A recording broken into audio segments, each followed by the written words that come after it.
அனைவருக்கும் வணக்கம். முத்தையா முரளிதரன் அவருடைய வாழ்க்கை வரலாற்று தொகுப்பில் நடிகர் விஜய் சேதுபதி அவர்கள் நடிக்கக்கூடிய படத்துடைய மோஷன் போஸ்டர் அந்த ஃபர்ஸ்ட் லுக் வந்து நேற்று வெளியானதை தொடர்ந்து இன்றைக்கு இணைய வெளியில கடுமையான எதிர்ப்பை அந்த படம் சம்பாதித்திருக்கிறது. இன்னொரு பக்கம் படத்தை படமா பாருங்க ப்ரோ அப்படின்னு நிறைய பேர் சொல்றாங்க. இந்த படத்தை படமா பாருங்க ப்ரோன்னு சொல்றாங்கல்ல, அந்த ப்ரோக்களுக்கு நம்ம வந்து சில செய்திகளை சொல்ல வேண்டியிருக்கு. நீதி வழங்கும் போது அண்ணன் தம்பி சொந்தம் பந்தம் பணக்கார ஏழை எதையுமே பார்க்க கூடாதுடா, நாயத்தை மட்டும் தான் சொல்லணும். முத்தையா முரளிதரனுடைய இந்த படத்தை எதற்காக முதல்ல நம்ம எதிர்க்கணும்? ஏற்கனவே நம்ம வந்து போன காணொலியில் சொல்லியிருந்தோம். முத்தையா முரளிதரன் வெறும் கிரிக்கெட் விளையாட்டு வீரர் மட்டுமல்ல, அவருக்கு இன்னொரு முகம் இருக்கிறது. அந்த முகம் வந்து தமிழர்களுக்கு எதிரான முகம் என்று நம்ம சொல்லியிருந்தோம். அந்த தமிழர்களுக்கான எதிரான அந்த முகத்தை நாங்கள் காட்டல, முத்தையா முரளிதரனுடைய கிரிக்கெட் வாழ்க்கையை மட்டும் தான் நாங்கள் படம் எடுக்க போறோம். முத்தையா முரளிதரன் வந்து ராஜபக்சே குடும்பத்துக்கு ஆதரவாக நிற்பதோ, இல்லை அந்த அவர் இனப்படுகொலைக்கு எதிராக பேசியதோ, இல்லை ஈழத்து மக்களுக்கு அவர் எதிராக பேசியதோ இந்த படத்தில் காட்சி அமைக்கப்படலை.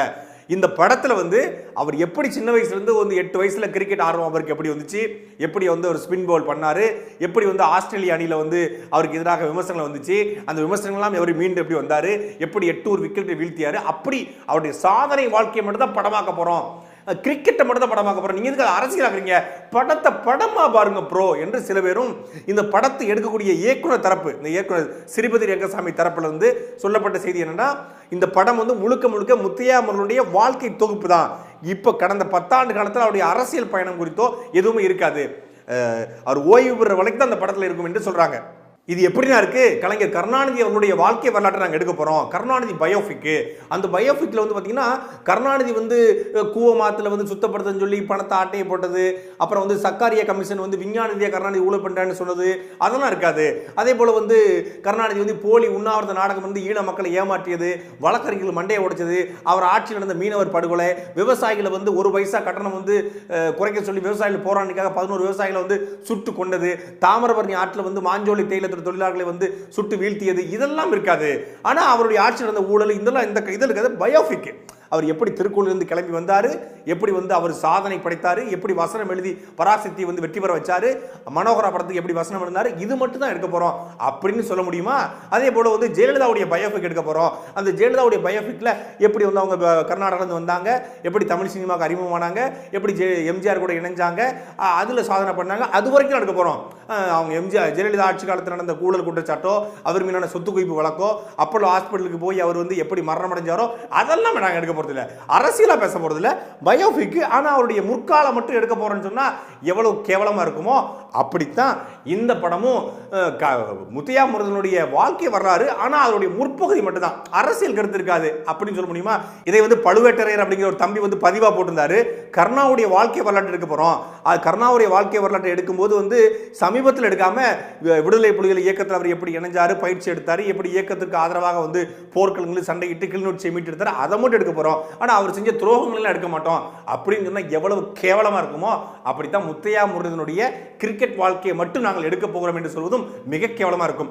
முத்தையா முரளிதரனுடைய கிரிக்கெட் வாழ்க்கை என்பது ஒரு வெற்றிகரமான வாழ்க்கையே இருக்கலாம். ஆனா முத்தையா முரளிதரன் இன்னைக்கு பச்சை ஒரு அரசியல்வாதி, அதுவும் இலங்கை ராஜபக்சேவுடைய கைக்கூலியாக, ராஜபக்சேவுடைய அடியாளாக செயல்படக்கூடிய ஒரு அரசியல்வாதி. அவர் என்ன அப்படி அரசியல்வாதிட்டார்? அவர் இன்னும் அரசியல் கட்சியில் இல்ல, அவர் இன்னும் பாராளுமன்ற வேட்பாளர் கிடையாது, எந்த பொறுப்புலையும் இல்ல, அவரை போய் அரசியல்வாதின்னு சொல்றீங்க அப்படின்னு நீங்க கேட்கலாம். முத்தையா முரளிதரனுடைய சொந்த தம்பி பிரபாகரன் முத்தையா ஸ்ரீலங்காவில் இருக்கக்கூடிய மஸ்கேலிய தொகுதியின் பாராளுமன்ற வேட்பாளர், 2019 நாடாளுமன்ற தேர்தலுடைய பாராளுமன்ற வேட்பாளர். எந்த கட்சியின் பாராளுமன்ற வேட்பாளர்? ராஜபக்சே அவர்களுடைய ஸ்ரீலங்கா பொதுஜன முன்னணியுடைய பாராளுமன்ற வேட்பாளர். ராஜபக்சே கட்சியில் ஒட்டுமொத்த குடும்பத்தையும் வைத்துக் கொண்டு இவர் வந்து ஈழத்தமிழுக்கு ஆதரவாக நிற்பார், இல்லை ஈழத்தமிழுக்கு வந்து உதவி செய்வார், இல்லை ஈழத்தில் வாழ்கிற மற்ற மலையக தமிழருக்கும் இது உதவி செய்வார் நம்புவது என்பது பச்சை அயோக்கியத்தனம். ராஜபக்சே ஒட்டுமொத்தமான ஈழத்தை அழித்து முடித்த 1.5 லட்சம் மக்களை துடிக்க துடிக்க கொன்ற ஒரு இனப்படுகொலையாளன். அந்த இனப்படுகொலையாளர் கட்சியில் இருந்து கொண்ட ஒருத்தருடைய வரலாற்றை நீங்கள் படமாக எடுத்து தமிழகத்து வீதிகளில் நாங்கள் ஓட்டுவோம் என்று சொல்வது எவ்வளவு அயோக்கியத்தனம். பிரபாகர் முத்தையா தேர்தல் நிற்கும் பொழுது அந்த தொகுதி தேர்தல் பிரச்சாரத்திற்கு போனவர் யாரு? இதே முத்தையா முரளிதரன் தான். முத்தையா முரளிதரன் தான் ராஜபக்சே நிக்க சொல்றாரு, நீங்க நில்லுங்கன்னு. ஆனா எனக்கு வந்து நான் அரசியல் நின்னா தமிழ்நாட்டு தமிழர்களும் ஈழத்தமிழர்களும் மலைய தமிழர்கள் வந்து என்னை வெறுப்பாங்க, எனக்கு வந்து ஒரு பெரிய முகம் இருக்கு, ஒரு பெரிய அடையாளம் இருக்கு, அதனால நான் நிக்கல, நான் பிரச்சாரத்துக்கு மட்டும் வர்றேன் என்று சொல்லி தன் தம்பியை தன்னுடைய சார்பாக வேட்பாளர் நிப்பாட்டி, அதுவும் ராஜபக்சே கட்சியில் வேட்பாளர் நிப்பாட்டி கொழும்பிலும் மலையகத்தை மட்டும் நீ பார்த்துக்க. கொழும்பிலும் மலையகத்திற்கும் தன்னுடைய பிரச்சார பீரங்கியாக ராஜபக்சே பயன்படுத்திய மிகப்பெரிய ஆயுதம் இந்த முத்தையா முரளிதரன். இன்னைக்கு அவர் 2010க்கு முன்பு ஒரு பெரிய கிரிக்கெட்டர் தான். ஆனால் 2010 இந்த 2020 வரை அவர் ராஜபக்சேவுடைய ஒரு மிகப்பெரிய பிரச்சார பீரங்கி, கொள்கை பரப்பு செயலராக தான் இலங்கையில் இருக்காரு. அது ஒரு கிரிக்கெட் முகம், அதுக்கு தெரிந்த முகமா இருப்பதனால பிரச்சார பீரங்கியை பயன்படுத்துறாங்க. தான் செய்த தவறுகளை மறைக்க, தன்னுடைய ஊழல் குற்றச்சாட்டை மறைக்க, தான் செய்த கொலைகளை மறைக்க ராஜபக்சே பயன்படுத்துகிற தமிழ் முகம் தான் முத்தையா முரளிதரன். ஆனா அவர் படத்தை நாங்க எடுக்கிறோம், கிரிக்கெட் வாழ்க்கையை மட்டும் எடுக்கிறோம் சொல்றது எவ்வளவு கேணத்தனம். எங்களை எவ்வளவு தாண்டா எங்களை ஏமாத்துவீங்க? தன்னுடைய தம்பி வந்து தேர்தல் நிற்கிறாரு, அதனால பிரச்சாரத்துக்கு முத்தையா முரளிதரன் போயிருக்கலாம், அதனாலே அவர் வந்து ஈழத் துரோகி தமிழ் துரோகி ஆயிடுவாரா என்று நீங்கள் கேட்கலாம். அவர் அதோட நிப்பாட்டல, பிரச்சாரத்துக்கு போறதோட நிப்பாட்டல. அந்த பிரச்சாரத்துக்கு போகிறதுக்கு முன்னாடி ராஜபக்சே குடும்பத்தோடு விருந்து நடக்கு. அந்த விருந்துல கலந்துக்கிட்டு ஒரு பேட்டி கொடுக்குறாரு. அந்த பேட்டி சொல்றாரு, 2009 ஆண்டு தான் என் வாழ்வின் மகிழ்ச்சியான ஆண்டு சொல்றாரு. இதை சொல்ல உங்களுக்கு வந்து அருவருக்கலையா? கேவலமா இல்ல முத்தையா முரளிதரன்? கேவலமா இல்ல? We as a Tamil lived with fear. The greatest day I thought is 2009 in my life. I thought in this country we can go without fear. 2009 ஆண்டு ஒட்டுமொத்தமாக 1.5 லட்சம் மக்கள் கொத்து கொத்தாக கொலை செய்யப்பட்ட ஆண்டு. அந்த ஆண்டின் மகிழ்ச்சியான ஆண்டு ஒரு தமிழன் சொல்ல முடியுமா? அவன் தமிழ்ல துரோகியாக தமிழ் மக்களுக்கு எதிரான ஒருத்தனால் மட்டும்தான் இந்த வார்த்தையை பதிவு செய்ய முடியும். சிங்களவர்கள் கூட சிங்களவன் சொல்றான். ராஜபக்சே சொன்ன கருத்து அது. 2009 என் வாழ்வின் மகிழ்ச்சியான ஆண்டு என்று அவன் வந்து இறங்கி வந்து முத்தமிட்டான் தரைய. 2009 போர் முடிஞ்ச பிறகு மே 21 முத்தமிட்டான் தரைய. அதே மாதிரி நீங்க என்ன சொல்றீங்க? ராஜபக்சே சொல்ற அதே கருத்தை நீங்க சொல்றீங்கன்னா உங்களுக்கும் ராஜபக்சேக்கும் என்ன வித்தியாசம்? அதே போல சொல்றீங்க ஒரு தமிழனாக எங்களுக்கு நிறைய பயம் இருந்தது. 90கள் காலகட்டத்தில் வந்து நான் பாராளுமன்ற தெருவுக்கு போகாம சுத்தி தான் போவாங்க. ஏன்னா பாராளுமன்றத்தில் வந்து எப்பனாலும் வந்து அவங்க குண்டு போட்டக்கூடாது, தாக்குதல் நடத்திடக்கூடாது, நாங்கள் பயந்து போயிடணும்னு சொல்றீங்க. I used to go when he was practices, right? When in 90s I'm talking. I used to live in 97, 98 that time. Live in Palavatta. I never take the Parliament road. I know any time a bomb can go to a politician. We used to go round everything. So even Colombo lived with fear. இதுவரைக்கும் விடுதலை புலிகள் இயக்கத்தால ஒரு முறையாவது பாராளுமன்றத்துல அந்த பாராளுமன்ற பகுதிகளில் குண்டு போடப்பட்டிருக்கா? விடுதலை புலிகள் எத்தனையோ தாக்குதல் நடத்திருக்காங்க. ஆனா பொதுமக்களை வந்து திட்டமிட்டவங்க கொண்டது கிடையாது. ஒரு குண்டுவெடிப்பு தாக்குதல் நடத்தும் போது அங்க இருக்கிற யாராவது ஒருத்தர் இறந்திருக்கலாம். ஆனால் மக்களை டார்கெட் பண்ணி இதுவரைக்கும் விடுதலை புலிகள் ஒரு தாக்குதலை கூட நடத்தி கிடையாது. ஆனா சிங்கள ராணுவம் திட்டமிட்டு பொதுமக்களை கொத்தா கொண்டது. பொதுமக்களுடைய பள்ளிக்கூடங்களை, மருத்துவமனைகளை, என் கோவிலை, வழிபடுகளை திட்டமிட்டு கொண்டாங்க. ஆனா விடுதலை புலிகள் இதுவரைக்கும் அப்படி ஒரு சம்பவத்தை ஈடுபடுத்தே கிடையாது. ஆனா பச்சை அயோக்கியத்தனமாக ஒரு பொய்யான கருத்தை பரப்ப பாராளுமன்ற பகுதியில் வந்து விடுதலை புலிகள் அச்சம் இருந்தது என்று சொல்றீங்க. உங்களுக்கு உண்மையிலே இது யாருடைய கருத்து? இந்த கருத்து முழுக்க சிங்கள ராணுவத்துடைய ராஜபக்சேவுடைய கருத்தை அப்படியே சொல்றீங்க. அப்படி சொல்ற உங்களுடைய படத்தை நாங்கள் எப்படி ரசிக்க முடியும்? எப்படி கொண்டாட முடியும்? முதல்ல முத்தையா முரளிதரன் என்னைக்கு தமிழரா இருந்திருக்காரு? முத்தையா முருகன் பிறப்பால் தமிழரா இருக்கலாம், திருச்சியை பூர்வீகமாக கொண்டு மலையக பகுதியில் வாழ்கிற ஒரு தமிழரா இருக்கலாம். இங்க பல பேருக்கு குழப்பம் இருக்குன்னா அது என்ன மலையக தமிழர், அது என்ன ஈழத்தமிழர் அப்படிங்கிற பல குழப்பம் இருக்கு. நான் என் நண்பர்கள் சொல்லும் போது எல்லாருமே வந்து தமிழ்நாட்டிலிருந்து போனவங்க தானே. ஈழத்தமிழர்களை இன்னும் தமிழ்நாட்டு பல பேருக்கு வரலாறே தெரியல. ஈழத்தமிழர்கள் என்பவர்கள் அங்கே பூர்வமாக கொண்ட தமிழ்நாட்டில் எப்படி நம்ம பூர்வீகமாக வாழ்றோமோ அப்படி ஈழத்தமிழர்கள் பூர்வீகமாக வாழ்றாங்க. மலையக தமிழர் என்பவர்கள் பிரிட்டிஷ்காரங்க காலத்தில், வெள்ளக்காரங்க காலத்தில் இங்கிருந்து பிழைப்பதற்காக, உழைப்பதற்காக போறாங்க. அவங்க தான் மலையக தமிழர். அப்படி போன ஒரு குடும்பம் தான் முத்தையா முரளிதரன் குடும்பம். அப்படி போன குடும்பம் இன்னைக்கு முத்தையா முரளிதரன் ஒரு பெரிய கிரிக்கெட்டரா மாறிக்காரு. அதுல ஒரு குறிப்பு சொல்லுது, முத்தையா முரளிதரன் வந்து இங்கிருந்து போய் ஒரு மலையக தமிழராக இருந்து சிங்களர்கள் வந்து அவர் வந்து ஏற்றுக்கிட்டு ஒரு தமிழராக இருந்தாலும் அவரை ஏற்றுக்கிட்டு அவரை உயரத்துக்கு வச்சிருக்காங்களே, நீங்க அதையே பாராட்டக்கூடாது? அவரையே எதுக்குறீங்க? சிங்களர்கள் உயரத்துக்கு கொண்டு போயிட்டதுனால வந்து ஒரு தமிழர் நம்ம கொண்டாட முடியுமா? சிங்களர்கள் உயரத்துக்கு கொண்டு போயிட்டாங்க, சிங்களவர்கள் அவர் ஏற்றுக்கொண்டாங்க, அவர் தமிழர் என்பதால் அவர் தாண்டி அவர் ஏற்றுக்கிட்டாங்க, எல்லாம் சரிதான். ஆனால் அவர் யாருக்கு ஆதரவாக இருக்காரு? அவர் முழுக்க சிங்களவருக்கு ஆதரவாக நிற்கிறாரு. சரி, அவரை வந்து தூக்கி பிடிச்சாங்க, அவரை கொண்டாடுறாங்க, அவரை உலகம் முழுக்க கொண்டு போய் சேர்த்தாங்க, அவருக்கு ஆதரவாக நிற்கட்டும். அவர் ஆதரவாக நிற்கிறதுக்காக தமிழர்களுக்கு எதிராக நிற்கக்கூடாது. இல்லை, தமிழர்களுக்கு எதிரான எல்லா கருத்தையும் இருப்பீங்க. எந்த இடத்துல முத்தையா முரளிதரன் ஒரு தமிழனாக வாழ்ந்திருக்கிறார்? கொழும்புல பல இடங்களுக்கு போகும்போது வந்து 2009க்கு முன்னாடி வரைக்கும் அவர் தமிழில் பேச மாட்டார், சிங்களம் தான் பேசுவார். அது அவருடைய நெருங்கிய நண்பர்கள் எல்லோருக்கும் தெரியும். சிங்களத்தில் மட்டும்தான் பேசுவார், இல்லை ஆங்கிலத்தில் பேசுவார் ஊடகங்களுக்கு பேசும்போது. 2009க்கு பிறகு ராஜபக்சேவுடைய நெருங்கிய நட்பு கிடைச்ச பிறகு, ராஜபக்சேவுடைய மகனுடைய நட்பு கிடைச்ச பிறகு, ராஜபக்சேவுடைய அரசியல் கொள்கை பரப்பு செயலராக, பீரங்கியாக, பிரச்சார பீரங்கியாக மாறிய பிறகுதான் தமிழில் பேசுறாரு. ஏன் தமிழில் பேசுறாரு? தமிழில் பேசினாதான் மலையக தமிழர்களுடைய, ஈழத்தமிழர்களுடைய வாக்கை வாங்கி கொடுக்க முடியும். குறிப்பாக மலையக தமிழர்கள். மலையக தமிழருடைய வாக்கை பெறணும். கிட்டத்தட்ட 13 லட்சம் 14 லட்சம் மலையக தமிழர்கள் வாழ்றாங்க. அந்த மலையக தமிழருடைய வாக்கை பெற்று ராஜபக்சேக்கு அப்படியே ஒப்படைக்கணும். அதுக்கு தமிழ்ல பேசணும். ராஜபக்சேவே தமிழ்ல பேச முயற்சி பண்றாரு. ராஜபக்சேவுடைய மகன் அமல் ராஜபக்சே தமிழ்ல பேச முயற்சி பண்றான். தமிழ்ல பேசுவது தமிழ் மக்களை ஏமாற்ற. முத்தையா முரளிதரன் தமிழ் பேசுவது, தமிழராக தன்னை காட்டிக் கொள்வது, தமிழ் மக்களை ஏமாற்றி ராஜபக்சேவுக்கு வாக்கு வாங்கி கொடுக்கிறத ஒழிய தமிழ் மக்களை வாழ வைக்க கிடையாது. சரி, இந்த முத்தையா முரளிதரன் இவ்வளவு பெரிய புகழ்பெற்ற ஒரு கிரிக்கெட்டரா இருக்காரு, உலகம் முழுக்க தெரிஞ்ச நபரா இருக்காரு. அவர் பேசினால் உலகம் முழுக்க அந்த செய்தி பரவும். இதுவரைக்கும் ஈழத்தில் நடந்தது இனப்படுகொலை என்று அவர் பேசியிருப்பாரா? இனப்படுகொலையே கிடையாது. அங்க அது திட்டமிட்டு நடத்தப்பட்ட ஒரு பொய் பிரச்சாரம் என்று பலமுறை பேசியிருக்காரு. இனப்படுகொலைக்கு என்ற வார்த்தையை பதிவு செய்யாத நீங்கள் எப்படி எங்க ஆளா இருக்க முடியும்? கடந்த 10 ஆண்டு காலத்தில் முத்தையா முரளிதரன் முழுக்க முழுக்க தமிழர்களுக்கு எதிரான கருத்தை மட்டுமே பதிவு செஞ்சிருக்காரு. கிரிக்கெட் வாழ்க்கை எப்படி இருந்து போட்டும், ஆனா கிரிக்கெட்டுக்கு பிறகு அவருக்கு ஒரு வாழ்க்கை இருக்கிறது. அந்த வாழ்க்கை தமிழர்களுக்கு எதிரான வாழ்க்கையா அமைந்திருக்கிறது. இந்த 10 ஆண்டு காலத்தில் முத்தையா முரளிதரனை பத்தி யாரும் எங்கும் பேசல. அவர் ஈழத்துரோகம் பண்ணிட்டாரு, இப்படி எதிராக பேசிட்டான்னு சொல்லி பல தடவை கண்டன குரல்கள் இருக்கிற ஒளி யாரும் கடுமையான எதிர்ப்புகளை யாரும் பெருசா பதிவு செய்யல. அதை கடந்து போயிட்டோம். ஆனா இன்றைக்கு அவருடைய வாழ்க்கை வரலாற்றை நாங்கள் எடுக்கிறோம் என்பது ஒட்டுமொத்தமான தமிழர்களுக்கு எதிரான முகமாகத்தான் அது காட்டப்படும். அப்படித்தான் போய் அமையும். ஒன்னே ஒண்ணுதான், ராஜபக்சே குடும்பம் இந்த படத்தை கொண்டாடுது என்றால் இந்த படம் யாருக்கு ஆதரவான படம் என்று எல்லாரும் முடிவு செஞ்சுக்கலாம். இவ்வளவு எதிர்ப்புகளை மீறி விஜய் சேதுபதி இந்த படத்துல நடிக்க சம்மதிச்சு இன்னைக்கு டிஸ்கஷன் பேச்சு. அதுக்கு பேசப்பட்ட தொகை இதுவரைக்கும் விஜய் சேதுபதிக்கு கொடுக்கப்படாத சம்பளம் இந்த படத்தில் கொடுக்கப்பட்டிருக்கு. கிட்டத்தட்ட 50 கோடி ரூபாய். இதுவரைக்கும் அவருடைய மார்க்கெட் 25 கோடி 30 கோடிக்கு வாங்கி கொண்ட சம்பளம் இந்த முதல் முறையாக இந்த படத்தில் 50 கோடி ரூபாய். ஏன்? இந்த படத்தில் நிறைய ரிஸ்க் இருக்கு.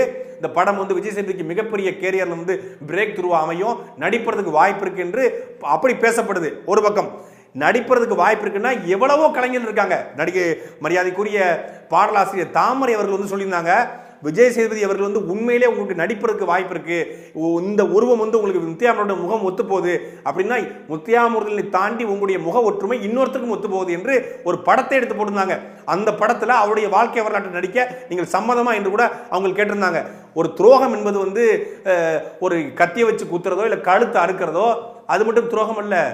ஒரு இனத்திற்கு எதிரான வார்த்தையை பதிவு செய்வதும், அந்த இனத்திற்கு இனப்படுகொலைக்கு எதிரான வார்த்தையை பதிவு செய்வதும், இனப்படுகொலை செய்தனோடு நிற்பதும் துரோகம் தான். அதுவும் பச்சை துரோகம் தான். கருணா செய்தது எவ்வளவு துரோகமோ அப்படி முத்தையா முரளிதரன் செய்ததும் பச்சை துரோகம். அந்த துரோகத்திற்கு ஆதரவாக நீங்க நிக்காதீங்க என்றுதான் கோரிக்கையாக இதுவரைக்கும் கேட்டுக்கிட்டு கோரிக்கைக்கு செவிசாக்காத விஜய் சேதுபதிக்கு எங்களுடைய கண்டனங்களை பதிவு செய்வதில் வேற வழி இல்லை.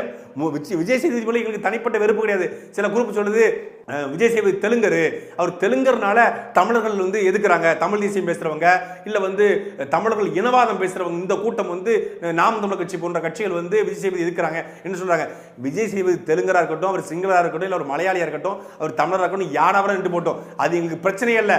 விஜய் சேதுபதி நடிக்கிற அந்த படம் தான் பிரச்சனையை ஒழிய விஜய் சேதுபதி என்கிற நடிகன் எங்களுக்கு பிரச்சனை இல்லை. விஜய் சேதுபதி இங்க கதாபாத்திரத்தை தூக்கிட்டு இந்த முத்தையா முரளிதரனுடைய பயோபிக்ல இந்த 800 படத்துல விஜய் நடிச்சாலும், அஜித் நடிச்சாலும், ரஜினிகாந்த் நடிச்சாலும், யார் நடிச்சாலும் எதிர்ப்போம்.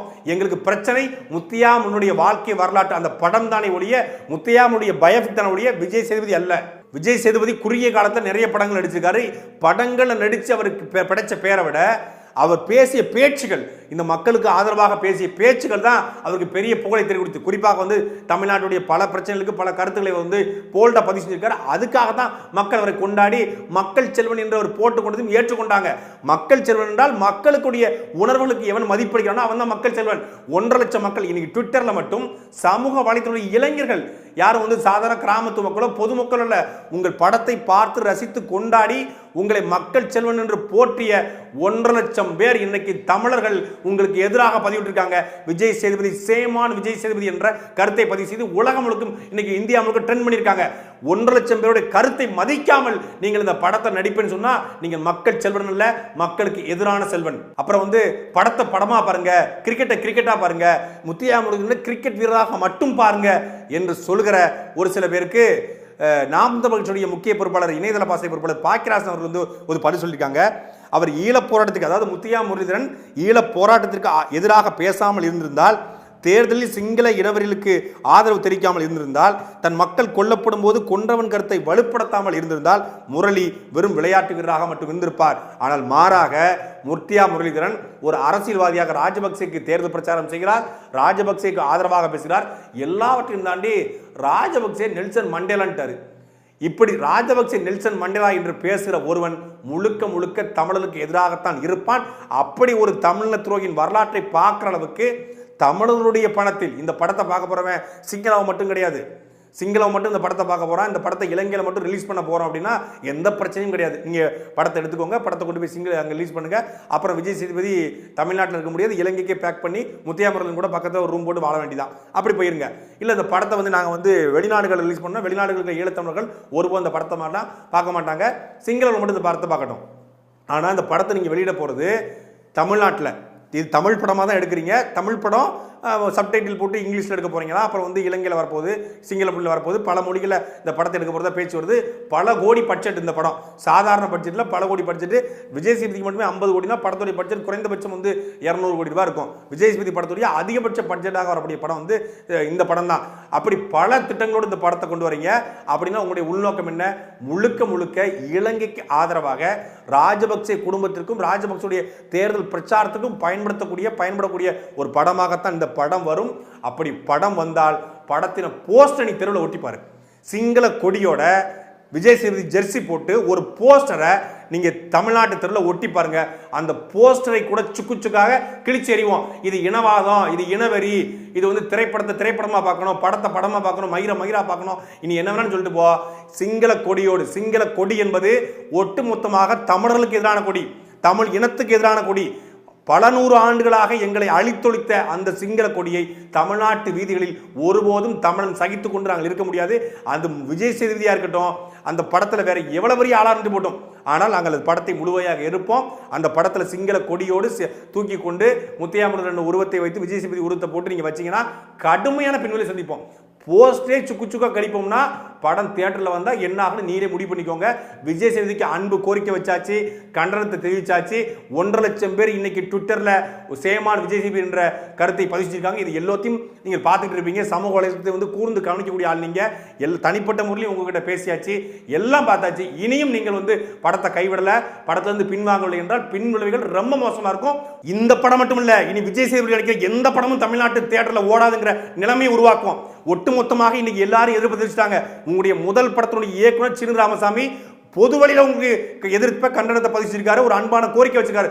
அதையும் நீங்க கேட்கல. ஐயா பாரதி ராஜா கூட தனிப்பட்ட முறையில் பேசியிருக்காரு, பல பேர் பேசியிருக்காங்க. எல்லாத்தையும் செவனங்கான ஊர்ல சங்கு மாதிரி கேட்டுட்டு இருக்கீங்க. இங்க பாருங்க, ஒட்டுமொத்தமாக நாங்கள் சொல்லிக்கொள்வதுதான், எங்கள் இன விடுதலைக்கு எதிராக, ஈழ போராட்டத்துக்கு எதிராக, எங்களுடைய தமிழ் மொழிக்கு தமிழர்களுக்கு எதிராக எங்க சொந்த அண்ணன் தம்பி நின்னாலும் அவன் எங்களுக்கு எதிரிதான். கருணாநிதி என்ற ஒரு தலைவரை எல்லோரும் கொண்டாடினோம். ஆனால் ஈழத்திற்கு செஞ்ச துரோகத்திற்காக இன்றைக்கு வரைக்கும் கருணாநிதி குடும்பத்தை ஒட்டுமொத்தமாக ஈழ தமிழர்களும் தமிழ்நாட்டு தமிழர்களும் புறக்கணித்து தூரதள்ளி போட்டிருக்காங்க. ஒரு துரோகம் தான் ஒட்டுமொத்தமாக திமுகவை புரட்டி போட்டு திமுக இன்னைக்கு வரைக்கும் ஆட்சி வர முடியல. அப்பேற்பட்ட கருணாநிதி தலைவருக்கே தமிழ்ல துரோகி என்ற பட்டத்தை வாங்கி கொடுத்தது ஈழ தமிழுக்கு செஞ்ச துரோகம். ஈழத்து மக்களுக்கு துரோகம் செய்த முத்தையாமனுடைய வரலாற்றிலே நீங்கள் நடித்தால் 10 ஆண்டு காலமாக நீங்கள் சம்பாதித்த புகழ், பணம், எழுச்சம் எல்லாம் ஒரே நல்ல தெருவுக்கு வரும். இந்த படத்தில் கிடைக்கப்பட்ட 50 கோடி உங்களுக்கு முக்கியமா, இல்லை இதுவரைக்கும் சம்பாதித்து வைக்கிற பணமும் புகழும் முக்கியமான நீங்க தான் யோசிக்கணும். எங்களுக்கு எதிராக எவனாலும் அவன் எங்களுக்கு எதிரி தான். அது சொன்ன அண்ணன் தம்பியே இருந்தாலும் அவங்களுக்கு எதிரி தான். விஜய் சேதுபதி எச்சரிக்கிறோம், படத்திலிருந்து வெளியே வாருங்க, இல்லைன்னா ஒட்டுமொத்தமாக தமிழ்நாட்டிலிருந்து தூக்கி எறியப்படுவீங்க. சாட்டை எடுத்து நாட்டை திருத்து, இளம் தலைமுறை தானே நீ வழி